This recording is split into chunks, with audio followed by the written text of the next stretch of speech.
Et salut tout le monde, et sur ma chaîne Lorenzo High Tech, comme vous pouvez voir dans le titre, aujourd'hui on va parler de Honor, parce que ça y est, Honor a sorti 3 nouveaux smartphones. Pour les gens qui ne le savent pas, Honor n'appartient plus à Huawei, parce que Huawei a vendu Honor à cause des restrictions américaines. Comme ça, Honor peut retrouver ses services Google, le Play Store, et du coup revendre pas mal de smartphones. Alors pour l'instant, les 3 nouveaux smartphones que Honor a annoncés, c'est que pour le marché asiatique, mais je le sens qu'ils vont arriver en Europe, donc c'est pour ça que je vous en parle aujourd'hui. Aujourd'hui, je vais vous parler du Honor 50, mais avant de commencer la vidéo, si vous n'êtes toujours pas abonné à ma chaîne YouTube, abonnez-vous. Elle est 100% high-tech et n'oubliez pas d'activer la petite cloche de notification pour être notifié lorsque je publie une vidéo. Ou sur ma page Instagram Lorenzo High Tech, je ne sois des informations, des promotions, tout ça en story. Et maintenant, c'est parti. Du coup, ce Honor 50, il se situe dans les milieux de gamme. Il a été annoncé au tarif de 348 € hors taxe en Chine, bien entendu. S'il arrive en Europe, il coûtera un peu plus cher.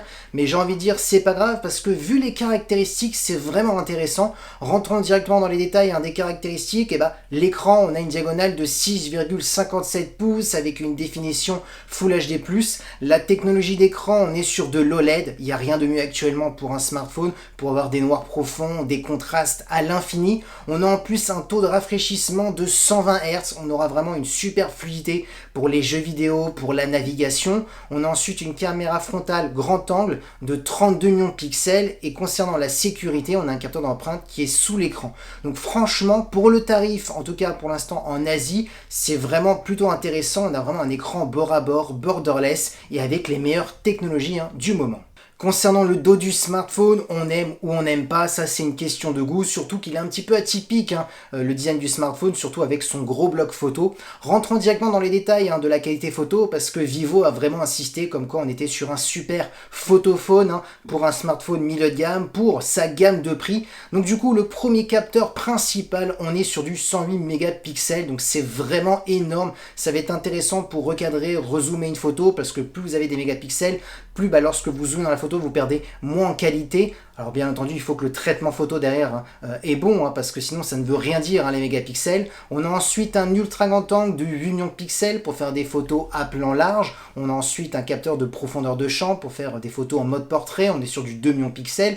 Et on a un macro pour faire des photos d'objets ultra près de 2 mégapixels. Et concernant la qualité vidéo, on est sur de la 4K. Donc franchement, pour sa gamme de prix, c'est plutôt intéressant. Parlons maintenant de performance. Alors on a 8 Go de RAM accompagné d'un processeur de Qualcomm, c'est le Snapdragon 778G qui est compatible 5G. Alors pour les gens qui ne connaissent pas ce processeur, c'est normal parce que c'est le dernier nouveau processeur milieu de gamme au-dessus du 765G. Il n'y a pas eu énormément de marques qui utilisent ce processeur, donc intéressant pour faire des jeux vidéo, des applications gourmandes. Bien entendu, je me répète, on ne pourra pas aller dans les graphismes des jeux vidéo et mettre le jeu dans la qualité ultra, on n'est pas sur un haut de gamme, mais c'est le meilleur processeur milieu de gamme, donc c'est un bon point que Vivo met ce processeur dans ce smartphone. On a ensuite 256 Go, donc on a pas mal de place pour télécharger des jeux, des applications ou faire des photos, vu qu'on a un gros capteur de 108 millions de pixels. On a ensuite un son stéréo pour avoir une meilleure immersion lorsque vous regardez du contenu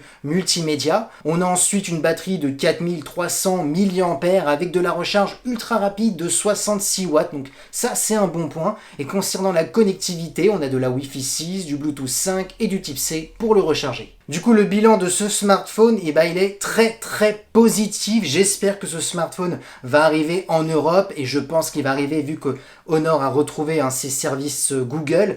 Pourquoi je dis que j'espère qu'il arrive en Europe? Pour contrer des Xiaomi, des Realme, pour créer un peu plus de concurrence et surtout parce que c'est un super smartphone en termes de prix. Alors je ne sais pas à quel prix il va arriver en France, peut-être 50 € plus cher, peut-être 100 €, je ne sais pas. Mais en tout cas, il vaut le coup pour son écran OLED de 120 Hz.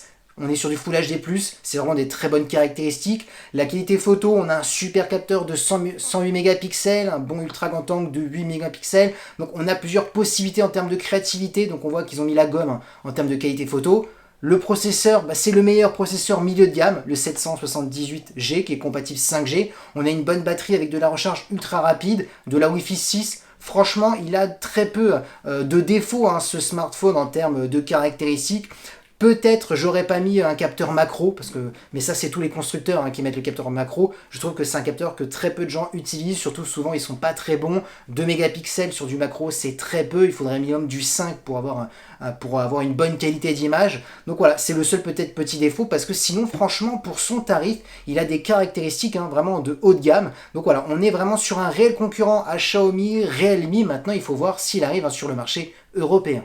Et voilà, la vidéo est terminée sur le Honor 50, j'espère qu'elle vous a plu. Si c'est le cas, n'oubliez pas le petit pouce like, de vous abonner sur cette chaîne YouTube et d'activer la petite cloche de notification pour être notifié lorsque je publie une vidéo, ou sur ma page Instagram Lorenzo High Tech. Je me souviens des informations, des promotions, tout ça en story. Et maintenant je vous dis à très bientôt.